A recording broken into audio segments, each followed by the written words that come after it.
It's Wednesday, August 21st, 2024, and I'm Dave Sobel. 4 things to know today. AI in action, from law firms to insurance and beyond. OpenAI partners with Condé Nast to boost content discovery amid those AI bubble concerns. Zoom unveils a webinar capability for 1 million participants among rising political demand. And AMD versus Nvidia, how the ZT Systems acquisition could alter the AI infrastructure landscape. This is the business of tech. Let's talk some industry and AI. The American Bar Association issued Formal Opinion 512, which outlines ethical considerations for lawyers using generative AI tools, emphasizing the need for competence, confidentiality, client communication, and supervisory responsibilities. Lawyers must understand the technology's limitations, ensure client data privacy, obtain informed consent before using AI tools, and independently verify AI outputs. The opinion also states that lawyers cannot charge clients for learning to use AI tools and must ensure any efficiencies gained benefit the client. AI is increasingly being adopted in risk management, with 77% of insurance companies indicating some level of AI integration. Challenges to adoption include organizational resistance, technical complexity, and lack of understanding among staff. AI offers significant benefits such as improved claims processing, fraud detection, better reserving, enhanced underwriting, and knowledge transfer. And Morgan Stanley interns overwhelmingly prefer human customer service, with 93% favoring human interaction over AI, and 75% reporting that AI chatbots fail to resolve issues at least half the time. Despite claims of AI improving efficiencies in call centers, the reality shows that many consumers still seek empathetic support from humans for their problems. Verizon is leveraging AI technology to proactively prevent accidental cuts to its fiber internet lines, which often occur during construction. By integrating the 811 Call Before You Dig program with its AI system, Verizon aims to identify high-risk digging requests and reduce the number of incidents. The approach utilizes historical data and current excavation activities to predict potential line damage, ultimately minimizing internet outages and their impact on businesses and individuals. Researchers at the University of Exeter developed VespAI, an AI system to combat invasive yellow-legged hornets that threaten British honeybees. The system accurately identifies hornets through photographs and minimizes environmental impact by not harming non-target insects, aiding in tracking and destroying hornet nests effectively.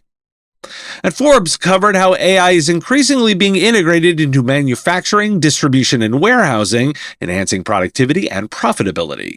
Key areas of deployment include robotics, where companies like Walmart and Amazon are utilizing AI-powered robots, the Internet of Things for smart equipment, 3D manufacturing for rapid prototyping, and consolidating data into large language models for improved decision-making. And the New York Times looked at new businesses where generative artificial intelligence is significantly aiding entrepreneurs in launching new companies by enhancing efficiency in tasks such as marketing, coding, and customer recruitment. Professors like Sean Amarati at Carnegie Mellon University have observed accelerated progress in student startups when using AI tools. Entrepreneurs report that AI helps them navigate challenges, reduce costs, and expedite the path to profitability. Research indicates that younger firms are increasingly adopting AI, suggesting a potential transformation in the startup landscape. Why do we care? Well, use cases help clarify opportunities. Let's highlight the importance of developing an AI governance program, particularly within law firms. Now, this will apply broadly, of course. What's common here is the data required to make these systems valuable, and that's a precursor opportunity to explore your clients. Consider the reporting problem. Either the tools you use have a pre-canned set of reports, which feels limiting, or you're given a complex report builder to learn. With AI, one can use natural language to interact with data and get insights. That's the key insight here. With as many breaches and security concerns as I report in this show, It should be obvious that cybersecurity is not just about technology, but also the human expertise needed to interpret and respond to complex threats. Huntress is focused on elevating SMBs and MSPs around the world. Huntress has a suite of fully managed cybersecurity solutions powered by a 24/7 human-led SOC, dedicated to continuous monitoring, expert investigation, and rapid response. And the proof is the execution. Huntress is the #1 rated EDR for SMBs on G2. Want to know more about the platform? Visit huntress.com/MSP Radio to learn more. OpenAI has formed a media partnership with Condé Nast to enhance content discovery through its Search GPT prototype, amid those concerns of a potential AI bubble burst. The deal aims to support journalism and address revenue challenges faced by publishers, though there are worries about transparency and the impact of AI on journalism jobs.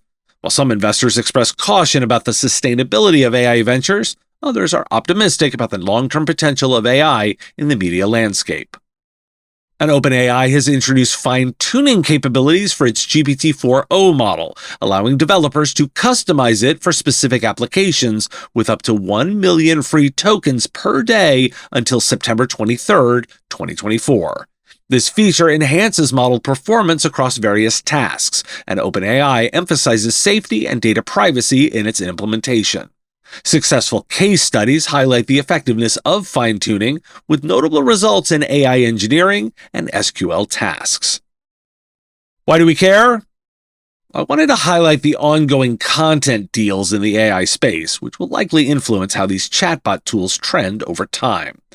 And I mentioned data in the previous story. Here's one way to couple a customer's data with a large language model specifically. And some product updates for you. Zoom has announced that its webinar calls can now accommodate up to 1 million simultaneous participants, following demand from political groups. The platform offers various tiers for webinar capabilities, with a one-time booking for 1 million attendees costing $100,000. Sonomi has launched the first global vCISO directory covering the US, Canada, and the UK, aimed at connecting organizations with virtual CISO services providers and offering exclusive resources. And Microsoft has launched a unified Teams app for Windows and Mac that allows users to easily switch between personal, work, and education accounts without needing multiple installations. The app enables account switching without signing out and allows joining meetings as a guest. The update is available for all users and improves notifications to clarify account details. The unified app simplifies the naming scheme by consolidating previous versions into a single Microsoft Teams application. And Arrow Electronics has been appointed by Broadcom as a cloud commerce manager for VMware across 19 European countries, enhancing support for VMware cloud service provider partners. This partnership aims to empower managed services providers with streamlined pricing and benefits under the new Advantage Partner Program. Why do we care? Well, if you ever need 1 million people on a call, you can do that now. There's certainly no harm in a directory like Sonomi's, but unless awareness of the resource is driven via marketing, it won't drive substantial leads to providers. And if the product is free, always wonder if you're the product. For my European listeners, is Arrow a solution to your VMware woes? I'd really like to hear from you.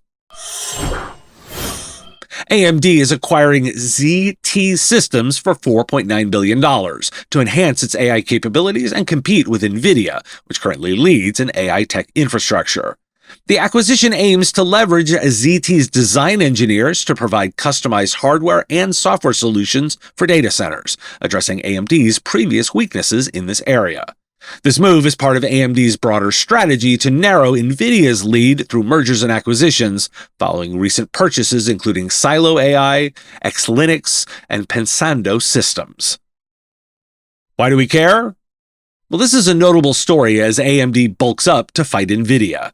They're selling off the production portion and focusing on the engineers.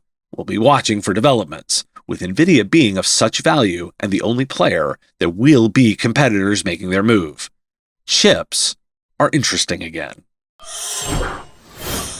Looking to reach an audience of thousands of MSPs and IT service providers? Put your ad right here on the Business of Tech and be on the show that 64% of MSPs report having listened to. A recurring top 50 tech news podcast, there are affordable options for you to reach our audience, and we can support any budget. Podcast listeners are more engaged, have a higher level of brand retention, and are more willing to listen to ads here than any other avenues. Want to know more? There's information at mspradio.com/engage, including a button to book a time to talk. I'm looking forward to that discussion. Thanks for listening. Today is National Senior Citizens Day. It's also Internet Self-Care Day. I'll be talking about AI and more on that live show that drops on the weekend if you missed it today. And if you've got questions, we do take them. Send them in at question@mspradio.com. I answer listener questions live each week on the Wednesday live show, 3 p.m. Eastern on YouTube and LinkedIn. And if you like the show, tell a colleague. It's the number one thing you can do to help grow the audience and support the show. I'll talk to you again tomorrow. The Business of Tech is written and produced by me, Dave Sobel, under ethics guidelines posted at businessof.tech. If you like the content, please make sure to hit that like button, follow, or subscribe. It's free and easy and the best way to support the show and help us grow. You can also check out our Patreon, where you can join the Business of Tech community at patreon.com/MSP Radio, or buy our Why Do We Care merch at businessof.tech. Finally, if you're interested in advertising on the show, visit mspradio.com/engage. Once again, thanks for listening to me. I will talk to you again on our next episode of The Business of Tech. Part of the MSP Radio Network.